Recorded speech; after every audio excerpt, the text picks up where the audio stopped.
Hello and welcome to B&D Now, a podcast about independent game development. I'm your host, Tobiah Marks, and with me today is Rachael Reisdorf. Both Rachael and I have been to tons of different conferences, and so GDC is coming up next week, and I thought I'd bring her on and we could talk about how to GDC, how to go to a conference, what to expect at GDC, what you should be doing there. How many GDCs have you been to, Rachael? I've been going to GDC every year since 2005. Yeah, I think that was 2005 was my first year too. I don't think I've skipped a year. So what is that, like 9 at this point? This will be my 9th GDC. Yeah. Pretty cool. I love going. It's one of my favorite times of the year. And it's one of my favorite conferences. How many different conferences have you been to, Rachael? Like, I know you've gone to SIGGRAPH and PAX. SIGGRAPH, PAX, GDC, AES, which is an audio convention. And then just on my own, I've been to BlizzCon and to WonderCon. Cool. Yeah, I've been to BlizzCon too. That one's pretty fun for your Blizzard stuff. But GDC is my favorite because it's for us. It's for game developers, and it's really, really friendly to indie game developers as well. There's just great talks to go to. There's an entire expo with tons of cool stuff to see. There's all these parties where you can go and meet people at. But a lot of what I see is when you first go to GDC, you just get choice paralysis. What do I go? Where do I go? What do I do? And so many people just kind of like sit in a haze, not sure where they're going to start with. What do you generally do at GDC? Well, the first thing is, so usually I'm exhibiting. So I'm on the expo floor. And it can be confusing because it's like there's 3 different buildings at Moscone, and they're always changing where the expo is and where the registration is and everything. So yeah, sometimes in the North Hall, sometimes in the South Hall, sometimes in the West Hall. Yeah, it changes. I think it changes almost every year. Generally, they break it down into 2 different expos. There's a career expo, or the career pavilion, I think they call it, and then the main expo where they have all of the companies and booths trying to talk to different game developers. Yeah, but sometimes they combine them. When they combine them, that's fun, but it does get like confusing, I guess, because there's just so much space. What booths do you do? You do the Cogswell College booth when they have one there, but just if you want to see her running around GDC, you're going again next week, I assume. No, we actually aren't. Oh, really? Yeah. That's a whole other conversation. Yep. Oh, well. So when you go to GDC, how many people do you think you've talked to there? Like, it's probably 6,000 different attendees, right? Oh, at least. I mean, GDC's attendance, I believe, is somewhere in the 25,000 range. Oh, wow. That high. Yeah. Yeah, that's amazing. Yeah. And so you get everybody coming in, and it's 3 days of crazy insanity and people coming through, and they've got, of course, like they've got the beer crawl on the first night from 4 to 6. Definitely don't ever miss that. So that's when everybody comes to the expo and you get some beer, and it's also a good time to get free stuff because they're saving it for that particular time. Exactly. They get the most attendees wanting to come to their booth. I mean, if that's your goal, right? Some people go to these conferences and are like, I'm going to pay for my conference ticket by buying or getting a bunch of free stuff at the booth. And so they go up and they say, hey, what do you have to offer me? Nope, I don't want that. Moving on. I've never been as much of a swag hound, as they're called. Swag is stuff we all get, if you don't know.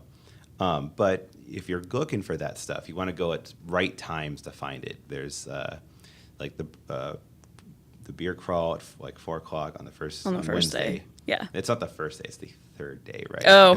There's those first 2 I'm an exhibitor, days. So for me that's the first day. The main conference is, the Wednesday, Thursday, Friday. So but you have the Wednesday, you have the crawl. And also Friday can be a good day depending because it's the last day. So people just like throw free stuff at you if, you want free t-shirts. Yeah, if you want a lot of free pens because you need to fill up your cup at work, or you want to get a t-shirt for your kid or something, that's definitely the day to go because all of the exhibitors are trying to get rid of their stuff. But the really good stuff usually comes out in the morning, and it's usually on the first day of the expo. Yeah, because that's when they have the most stuff and they start getting away. And then they start rationing it by the end of Wednesday night. We're like, oh, we only have so much left. Is there any like swag that you should avoid getting? I would definitely say flyers of companies that you're not interested in. So like if you go to a booth and you start looking at them, and then all of a sudden you kind of feel guilty, and you're like, oh, I should really take a flyer so I don't look like, some guy that's just walked up and isn't interested. Don't take it, because if you're not going to read it, you're not going to reference it. It's just going to clutter the companies you actually were interested Yes. in looking them and having their flyers then nice where you can sort through and go, hey, I'll check them out afterwards. and it weighs you down a lot. Yeah, Very definitely, quickly. because there's so much stuff. I try to avoid anything that I just would not last or wouldn't use. Like they often have those what are called thunder sticks, where they're just those blow up balloons that you clap together and make a noise. Or sometimes like NVIDIA has like those pins with like a number on it, and if you find someone else with that number, you both win a prize. The impossible task. Yeah. That doesn't ever happen. Nobody wins. I've seen people win that, but like I think it's lies. I think they're actually NVIDIA employees that win. I'm sure that it's on the up and up, and it's just so like the odds of you like displayed it and then see the other person's thing. I've seen people with like 10 numbers walking up and down the escalator trying to find people, and it's just I just don't think that that's the way to spend your GDC. No, it's not really a good use of your time No. to be like trying to collect the different pins and find one that matches. But one thing you do collect a lot of is business cards. I know, not just GDC, but at tons of events, I'm always getting new business cards, especially now that I work in Microsoft. And every time I get this huge stack of them.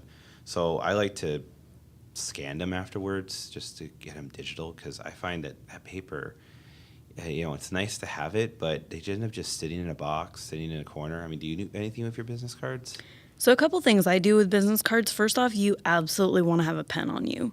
Yeah. At any convention you go to. And the minute that you meet people, especially people that you're really interested in, you got to flip over that business card and write on it who they are, when you met them, what you were doing, what you were thinking. That's why I don't put like a fancy back on your business card. You might think you're cool, but there's a reason why your business card has a nice white background, and it's for note taking, because people won't remember you. I'm meeting hundreds of people every GDC, and I need a quick note to remember you versus someone else. If I saw your face, I might recognize you. Yeah. But I'm not looking at your face when I look at your business card. Yeah.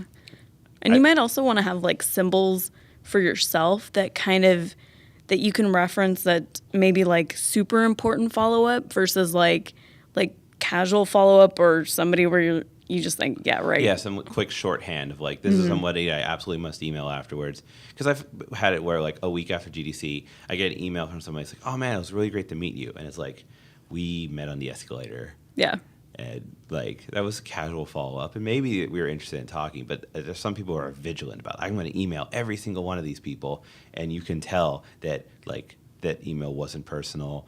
They're just going through every single business card and emailing that person or adding them on LinkedIn. It's much better to be like, hey, that's cool that you work for this place and do this stuff, and what's your experience with that? And, if you're going to send an email, actually take the time and write to that specific person. Yeah. Nobody likes to get the form emails, and I've seen that happen so often. And even worse than that is that people will follow up like 6 months after the conference, and by then you don't remember who that person is. Yeah, at that point, anything. you might have a different job. Yeah, so there's no point. Like, if you're going to follow up with people, they need to be really personal and within, I would say, a week or two. Absolutely. Yeah, I mean, I think 2 weeks is fine. A month is, oh, I'm sorry I took so long to get back to you. If it's been more than a month, it doesn't count. Yeah, they don't remember you. So do you use any software to scan your business cards? No, you know what? About the only thing I use for that would be like electronic business cards is my phone, where you like bump them and get information that way. But otherwise, sometimes I like to just hold like on the to NFC contact Exactly. transfer. Yeah. I use an app called CamCard, and you lets you take a picture front and back of a card, and it scans it, and it does a okay job of digitizing it. So it'll like get most of the email, and then it'll like there'll be a C where there's supposed to be an E, and then you go in and you fix that one letter, and then it's good. So you like it reduces my typing by like 70% because I'm only fixing errors rather than typing everything out. So it's pretty cool. I recommend that. I believe it's available on all mobile devices. I know it works on my Windows phone. Of course it does. Yeah, well, that's what I've been using. It's the best phone ever. Yes, it is. When you're talking with people in the booth, you're mostly an exhibitor talking to people walking by, right? Yeah. Like, how do you flag people down to talk to them? You just be like, hey, you. Or do you try to be more inviting? Or how do you get people to talk to you? It depends on, a lot of times what happens is people walk by and they look at your booth, and once you see that they're interested, then you can come up to them and say, hey, I'm such and such and I'm with this company and here's what we do. That's usually what they want to know is what is this company? What do they do? Why are they here at GDC? So it's best to engage people that look interested, because otherwise people can get really annoyed, or they even run away sometimes. That's always entertaining. Do you mind people who just like go up to your booth, look at you, say, oh, wait, actually I'm not interested, and walk away? That's actually words said to me, so I'm okay with that. Yeah.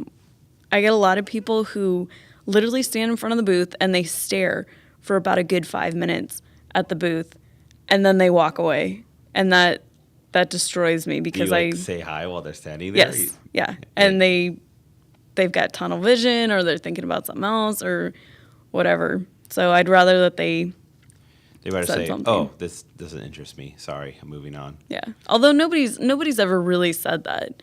No. It's more that people will say, Like, oh, fade away. well, I mean, it's a college, and so not everybody's interested in going back to college. So they'll say, oh, you're a college. Oh, that's really cool. Okay, well, have a good day. And they walk off, and that's totally fine. What about people who just like run up and try and grab a pen? We have had a lot of people try to ninja the pens, even when they're free and they're laid out in a manner that suggests that they're free and for the taking. People like to run up and try to sneak one. And usually I try to engage them like, hey, these are free. You can have one. Yeah, you're allowed to grab them. Because sometimes people have cool stuff at booths, but they're not meant for you to just walk up, take it, and walk away. Sometimes they want you to fill out a survey. Sometimes they're showing off raffle prizes of what they'll do earlier. So it's kind of rude to just run up to a booth, and if you see something or multiple of things, to just grab it. But if you see 20 things on the table. Yeah, I was going to say, I mean, if they're a good exhibitor, they're going to keep the good stuff in the back, and usually anything that's on that front table in the front of their booths is up for grabs. It's for everybody. Yeah, it's only when you see one of something should you be like, this is probably not available. Or just take it and run. If it's that cool. Yeah, if it's worth stealing. That might not be something we want to advocate exactly. So after the show floor closes, there's stuff going on every night usually. Every night there is at least one party. Often a sponsor will be hosting them. You can come to the Microsoft party if you have a ticket. I think it's, invite only. Actually, I should check that. Wednesday night is the award show, though, and that one is a must-see. I know too many people who just skip it thinking, an award show? That sounds bland. But it is a really fun time. It is both the Game Developers Choice Awards and the Independence Game Festival Awards in one show, Indie Games First, and it goes over the cool games that were made this year. You get to see all the people that having to do little skits sometimes. Tim Schafer has hosted multiple times, and he's always hilarious. Yeah, he is. They give out a Lifetime Achievement Award sometimes to people who've been really influential in the industry. They usually do that every year, I think.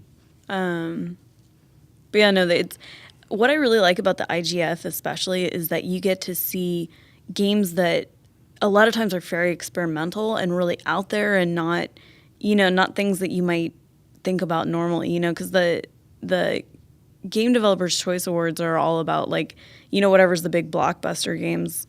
And those are definitely fun to see, but I kind of like seeing some of the more experimental games because it's always different, it makes you think in a different way. And you can see them all before and after too, because they have the Indie Games Festival in the show floor, and they have all the games exhibiting, all of the creators showing them off. You get to talk with them, shake their hand, ask them questions, and that is really useful as an indie because they're there because they want to talk to you and you want to talk to them, and you get to know each other, and you can just hang out afterwards. I've often made friends just when, hey, your game is super cool.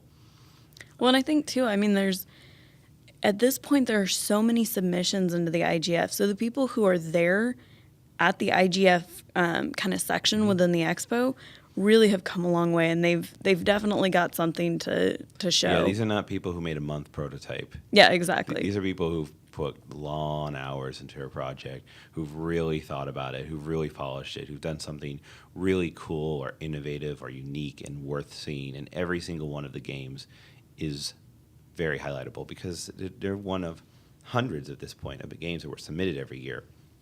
And it's the best 10 or however many they have being shown off. And they're usually shown throughout the entire week of GDC. So you don't need to rush over to them per se. But, it's always nice when you go before the award show because afterwards, I don't know who's the award winner, who didn't win, and then the award winners kind of get crowded because everyone wants to go play the game that won. And you can kind of go beforehand and play that game before people know if it wins or not. Yeah. And I wish I knew a good time to go. I mean, I think Wednesday is a good day, although it is really fun to go on Thursday because then you do know who the winners are. Mm-hmm. But that is when everyone else goes. And then Friday, of course, is the student day. And so a lot of students will be over there and in that area. Yeah, there's students that we can get passes for really, really cheap for Friday only. Yeah, they're usually about $75. So attendance in the expo gets flooded by a bunch of students coming in.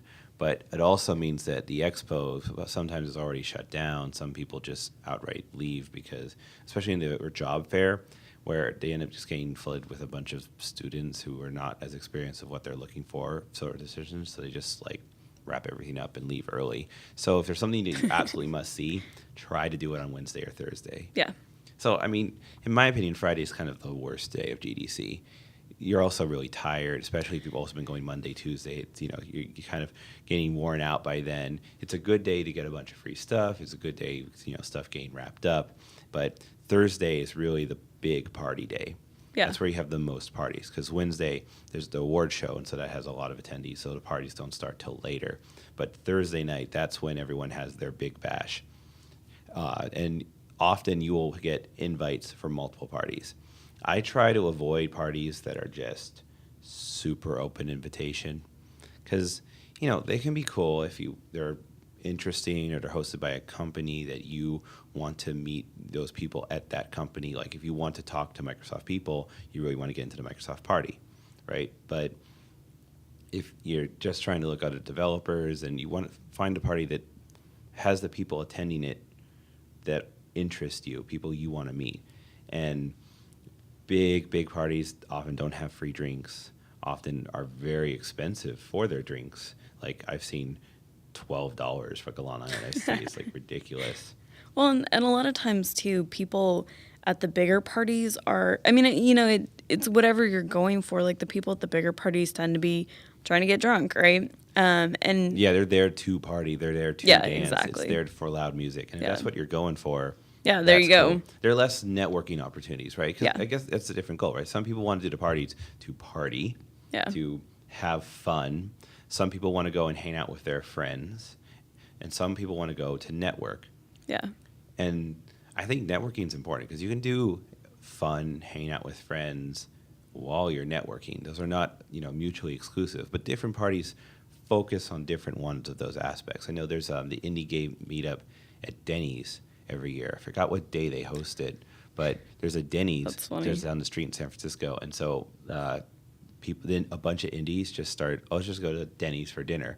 And basically on one of the days, there's just nothing but indie game developers at a Denny's. That's kind of ironic, because the indies don't have a huge budget. Well, there might be a reason why it's Denny's and not say at the W. But they used to have a really big party at the W every year. Yeah. And it was There's always a party at the W every year. It's hosted by somebody. But it's gotten a lot smaller. Yeah, it used to be really big and everybody, and it was fun. Yeah, I won't name names, but the W may have been the one that had the $12 on iced teas one year. Yeah, but at the time, the drinks were free. Yeah, I mean, if you get there's a cool sponsor, right? I mean, that's one to be said. If you have a big company sponsoring your party, you can get a lot of free stuff. So if you're one of those swag hands, you want free things, you want to go for the biggest name with the smallest attendance. Yes, and that's where you get the best ratio of free things. Because you have a big name, big attendance, you're not going to get much stuff. Small name, small attendance, not going to get much stuff. Just got to find that golden ratio. Yeah.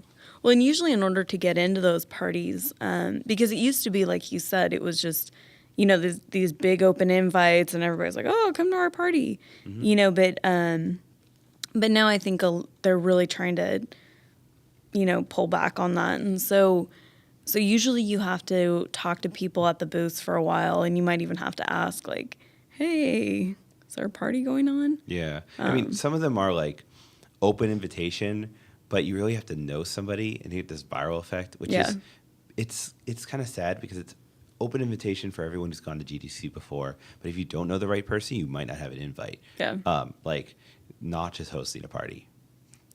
If you know somebody, you got an invite. If you don't know somebody, you didn't.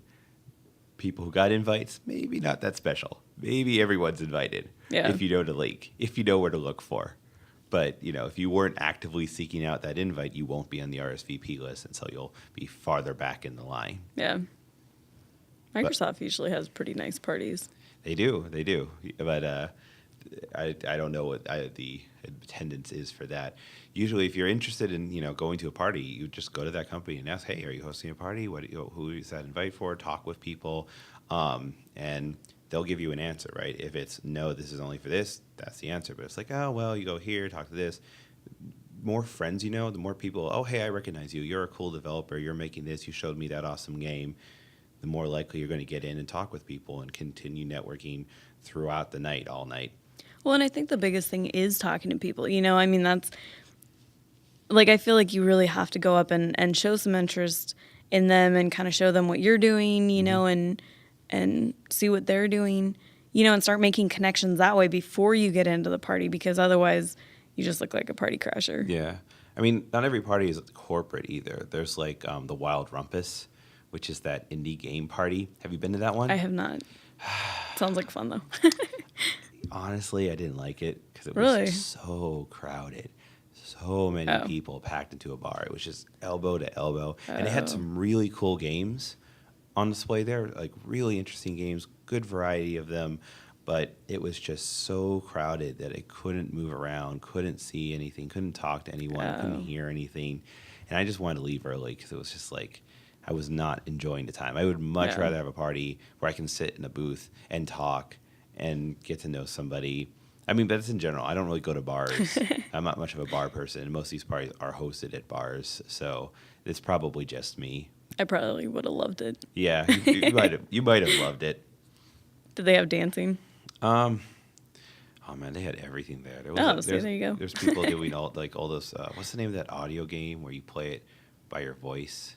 They had like an entire room of people lying on the floor and going, "Oh, wow!" I have not heard of that. It was like I walked into her with like, "What kind of cult am I in right now?" It's a bunch of Seriously. people on the floor. I mean, I was hoping that you were going to say that they were doing that Joust game. Have you seen that? yes, that was also there. That's an amazing game. Johann Sebastian Yes. Joust. Yes. That I will be shocked if there isn't spontaneous games of that going around GDC. If you see people with PlayStation Move controllers moving very, very slowly. In a big circle. Yeah. And hitting each other. Tried to slap each other silly. Yeah. That's Joust. There's actually, that brings up a good point. There's a lot of games being played at GDC. I know they'll have an area for board game playing like they did last year. They have Johann Sebastian Joust, different games going out. There's all the games at the IGF. Often they'll even have conference games. Like I know they had the meta game a couple years ago, which was a card game where you play trying to debate different merits of existing games, and the person who wins gets other cards from other people, and you're trying to collect cards. So there's usually some type of game going on. So if you pay attention and find it, you can play along and get started. They have some kind of massively multiplayer type thing, and it's better to get involved early on those. It's hard to start them like middle of Thursday, Friday, because all the other players are have so tons much of more points. ahead of you at that point.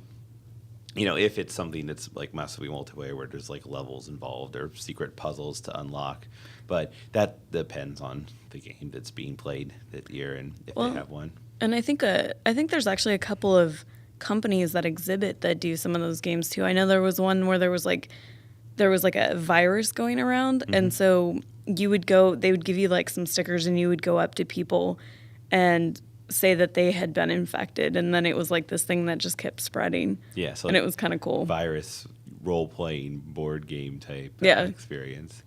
Not like actual viruses and actual hygiene. That's a That only happens at PAX. Yeah, that's a whole other issue. There's the PAX. I also think of Fanime and other kind of conferences where. But PAX actually had that people PAX get- Pox. Yeah, PAX is the PAX curse for sure. But PAX is like 100,000 people. Yeah. From all over the world, right? Like GDCs happen all over the world. There's GDC here in San Francisco. There's now what's it called, GDC Next or GDC Online? They changed the name to one or the Yeah, other. it's Next, and I believe that's the Austin one. No, they moved it from Austin to LA. Oh, did now. they? Yeah. Oh, I jeez. think. And then there's GDC China, GDC Europe. So, this isn't the only collection of game developers. And, game developers are not necessarily representational of the entire population, whereas something like PAX or even E3 back in the day is everybody coming down, from every press to players to game developers, all in one event. And that's when, like, one person's sick, infects 100 people, spreads from there. Yep. Just like that movie Contagion. Yeah. So speaking of location, how do you normally get to GDC?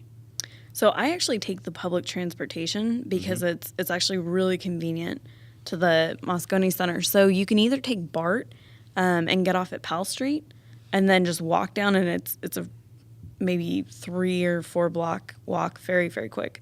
Or you can take Caltrain in and you take it all the way to the end of the line in San Francisco, and you walk up 3rd Street. I believe it's 3rd Street. 4th Street. 4th Street? Yeah. Okay. You take. I like taking Caltrain because I live in the South Bay. Yeah. So I just hop on Santa Clara Station and I go all the way down to the end of the line. Yeah. And, it takes like an hour and a half, but then I'm like a couple blocks to be there and it's fine. And the trains go till midnight, which is convenient, but also worth noting because I think there's like a 9:40 train, a 10:40, and then a midnight train. Yeah. And if you're not at that station You're at stuck in 8 San or Francisco. 11:50, you're getting a hotel. Yep. So if you take public transportation, you got to note exactly when it's leaving. Yeah. I think it's fairly cheap. Was it like $18 for a day pass both ways? Yeah, something like that. That's actually to my zone, which would be way down in South Bay. If you lived Yeah. a bit more north, like you live in Redwood City or something, it's probably going to be cheaper than that. Or even if you got a hotel a little bit further away. I mean, it is fun to stay in the city, don't get me wrong. Yeah, I mean, But- if you're out of town, like you can, add $10 a day to public transport costs and then get a way cheaper hotel Yeah. near your Caltrain station down south a bit. Or BART or yeah, especially if you're like something trying like to book that. a hotel this week because like you were not Yeah. planning very well or didn't think you were going to GDC because all the hotels are probably booked right now. Yeah. Sometimes I drive in though, because even with the Caltrain being fairly cheap, if you're bringing in 4 people, or if you're running a booth or something and you got a bunch of stuff to carry, it kind of becomes okay to drive then, because you have to pay for gas and you have to pay for parking. That's going to be like $30, but 4 people, it makes more sense. I like the 5th and Mission Garage, which is Yeah. right next to the Metreon, in the Target. Yeah, that's probably the best one there, and it's usually, I think it's about $25 a day. It might go up more with Maybe the 32 or something. 32. During events, I think they might jack it up. yeah, I But, think so.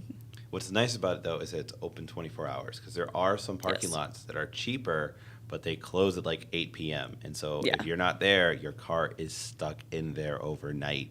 And I've had that happen to me. And then they'll also charge you like a fine, so it's really bad. Yeah. And I would not trust street parking whatsoever. Like, let's not even No, factor absolutely in not. your car getting broken into, but it's going to get towed at some point, because San Francisco has all these weird Yeah. laws where sometimes the parking lane turns into a driving lane during rush hour. Or the street cleaner comes by and Yeah. there goes your tires. Or not even the tires, you're just going to get towed, right? Like Yeah. getting towed is expensive in San Francisco. So absolutely make sure you're going to a nice garage. It's worth the money. Don't try and save $3 by going to a place. Not only just park in the one that's close, pay the $30, be happy for Yeah. it, that your car's going to be there whenever you need it. And don't park on O'Farrell. Yeah. What's on there? Interesting people. Oh, okay. So yeah, so if you're Yes, trying to I've- walk through there at night, So, all right. San Francisco could have some interesting places if you don't know where you're going. So careful wandering alone at night. You got to know which Yeah, which use- streets to walk on. Use the which- buddy system. Yeah, use the buddy system. That's really good advice right there. So, how do you think GDC is different in attendees from those other conferences we talked about, right? Because it is game developers, but there are other events that have game developers at there. But every time I go to GDC, it's so different than any other conference. It's a way more friendly vibe. People want to talk with you. People want to see your game you're working on. You meet your idols. You can just see all the famous developers of games that you've been idolizing, and they're just there, and they're not only in front of you, but you can go up and talk with them, and that's like not a big deal. You just say hi, and they're happy to say hi to you. Yeah, totally. Well, and I've talked to like creative directors and CEOs and all sorts of stuff, and everybody is very casual, very friendly. I know I went to the Audio Engineering Society conference once, and actually I've been several times, and everybody there just, I don't know, it's like are kind of elitist almost. Mm-hmm. And one time I tried wearing jeans there, and literally nobody would talk to me. And I was trying to like hand out pens too. Oh man, that's Yeah. very different than a game developer crowd. Yeah, exactly. And I mean, game developer crowd, you're in a suit. You had trouble with people talking to you. Because exactly, you're like, and you're it's too business for yeah, us. and it's exactly the opposite at AES. Once I put on a suit, everybody was like, "Oh, I'll talk to you now." Yeah. But GDC is not like that. Everybody's in jeans and t-shirts, and everybody is super friendly and just they want to talk about their game, and they want to hear about what you're doing, especially if you're a developer, what you're working on, what you're doing. So it's really fun. Everybody is there to network and have a good time. Good stuff. So what's your favorite thing to do at the expo? What kind of booths do you like to go to?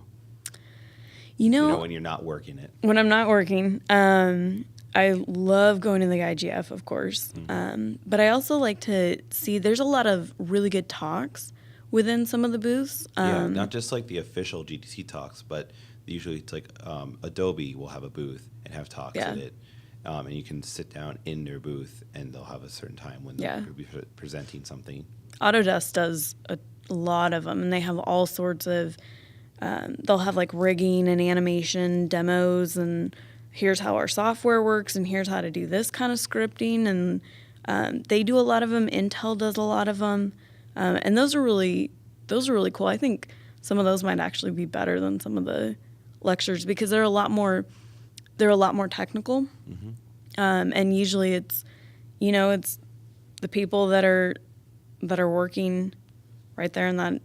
Yeah, it's really nice to talk to somebody who knows what they're talking about, Yes, right? exactly.